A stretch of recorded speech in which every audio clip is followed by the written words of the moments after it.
Merry Christmas and welcome to the final The Feed of the year of 2020. We finally did it. We got through 2020. Folks, we got to Christmas somehow.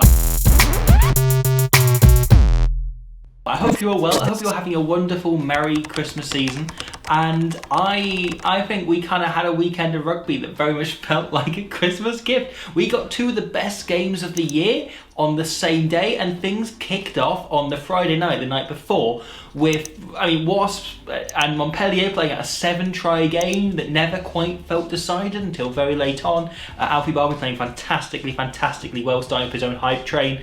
We then kicked off the following day. Northampton put up a proper fight against Leinster in a way not many people expected. They kept in touch against who are, one of the most dominant sides in Europe, who can put out their 18th choice team and still come through with a comfortable victory. And Northampton, who haven't been able to buy a win yet, managed to put up a really good fight against them.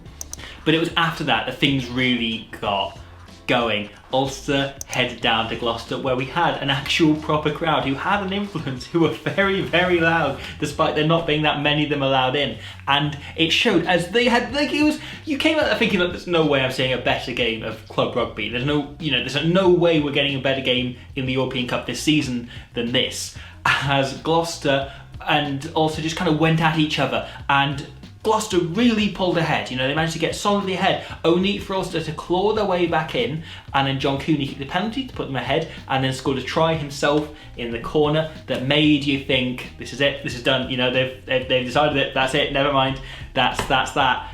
And then somehow, out of nowhere, Gloucester got back into it and were able, in the last minute, not even the last minute, in the 84th minute, to score the try to finally win it. It was an incredible game, completely ramshackle, so much in the way of tries and drama and points and talking points. It was fantastic. I enjoyed it so much.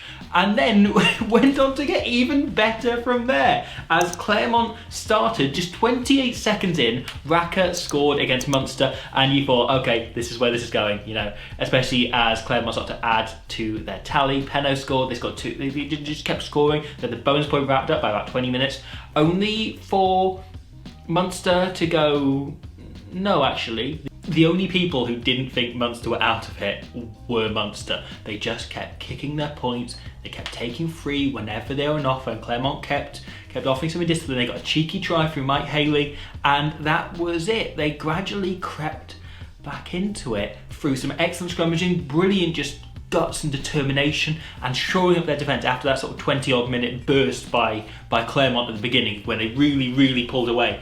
And somehow, out of nowhere, Munster put themselves ahead with about 10 minutes to go, despite being 28-6 behind at one point. Why am I talking like this? They somehow managed to put themselves ahead and then continue to push on, and eventually got themselves into such a situation they could score a late try and deny Claremont even a losing bonus point. It was a phenomenal game.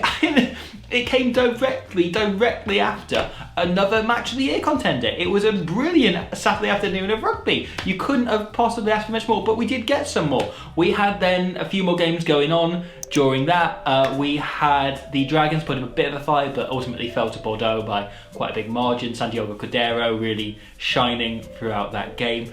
And meanwhile, in the Challenge Cup that evening, the Ospreys and Worcester played out another great game with another big comeback, as Worcester managed to pull ahead. They had a 12-point lead, only for the Ospreys to sneak back in with tries from Morgan Morris, who came off the bench. It was phenomenal, and George North scoring a brilliant try on his return. It was another fantastic game. Stephen Myler then kicked a couple of penalties to see it home, and the Ospreys have now won three games in a row, which I genuinely can't believe. First time they've done that in 2 years. I'm very excited about that. That was a Christmas present in and of itself. Elsewhere in Europe, Sale were ahead for a long time, only for Edinburgh to come back and Jaco van der Walt to kick a penalty in the last 10 minutes to win it for Edinburgh. It was a bad weekend for Sharks all round, as the Sharks lost in the Currie Cup, and the Sale Sharks women's team was kind of slaughtered by Exeter in the Premier 15s. However, it was a week of note for a particular Shark, as Katy Daley-Mclean, one of the foremost players in women's rugby over the last decade. You know, as long as I've been watching, Katy Daley-Mclean's been there. She finally retired from international rugby. She's been just completely synonymous with that England side for an incredibly long time. She's captained them, she's won a World Cup in that time. Just the absolute model of whatever you want to fly off to be that year. She's an absolute phenomenon, and she has been working as a school teacher the entire time. Thank you for all of the wonderful, incredible times you've given us, Katy. To return quickly to the Currie Cup, the Lions beat the Sharks for the first time in 3 long years, and we had a narrow win for the Cheetahs over the Pumas, which keep their playoff hopes alive as we head into kind of the close stage of this season early next year. Now, alongside Daley-Mclean, another person who is finally having a long, proper Christmas off and probably putting their feet up, you know, laying down his whistle, is Nigel Owens, who of course took charge of the 2015 Rugby World Cup final and had announced his retirement just over a week ago.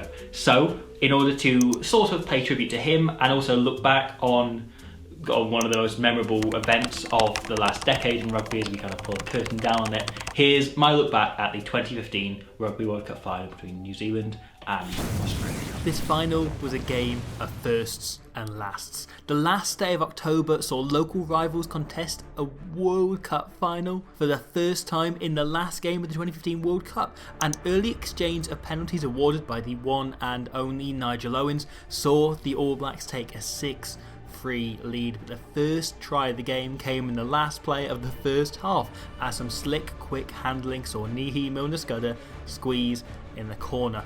And then an inspired choice as Conrad Smith waved goodbye to the black shirt at half time, and on came Sonny Bill to create this try for Marnonu right at the start of the second half. However, Australia were able to strike back, first through a try from Universal Man Crush David Pocock, and then another more spectacular, longer effort almost immediately afterwards from Tavita Karendrani, before the All Blacks were able to shut it down. Dan Carter, on his last game for his country, kicked the first regular time drop goal in a World Cup final in 20 years.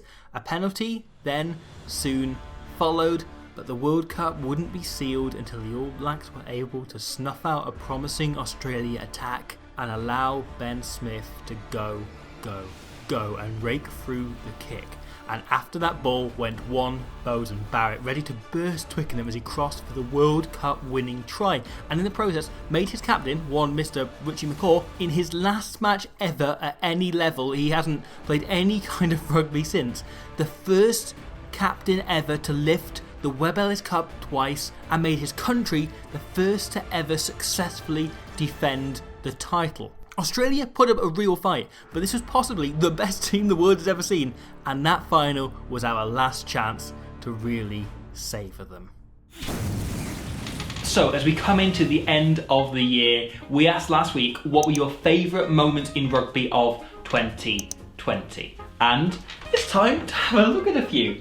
There's a great one at the top from Kieran, who just said, everything Roman Unterpack did, especially the game against Wales during the Six Nations, pure class. But Guppers brings him another France moment. Anthony Boutier's spiral kick against England, if anyone doesn't remember it, from his own 5-metre line on a clearance after France got a turnover. He thumps it and puts it out just 5 metres from England's line. Like the best clearance kick you'll ever see in your life.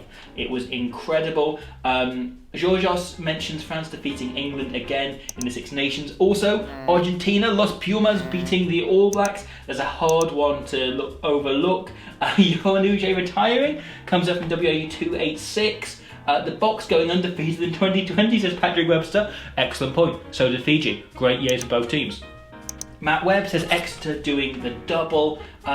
Brenton, the 90-minute nail biter between the Seattle Seawolves and the Utah Warriors back in March. It's such a shame we didn't get an end to MLR, but I'm so excited for it to come back in a few months' time. Ali says, as an Aussie, Bledisloe won, the final 10 minutes especially. I mean, that final 10 minutes that lasted half an hour, that was phenomenal. There's loads and loads of great moments, because it has been a year in which maybe it's been an odd year for rugby. It's hard to deny that, but it's produced some really great moments. thank you so much for sending those in. Thank you to everyone that sent stuff in to the feed in general over the last how many ever months we've been doing this. Thank you to everyone that's watching. I hope you all have a very merry, wonderful Christmas, a happy new year, and you enjoy every other day. And I hope you enjoy December 28th, and I'll see you again at some point soon.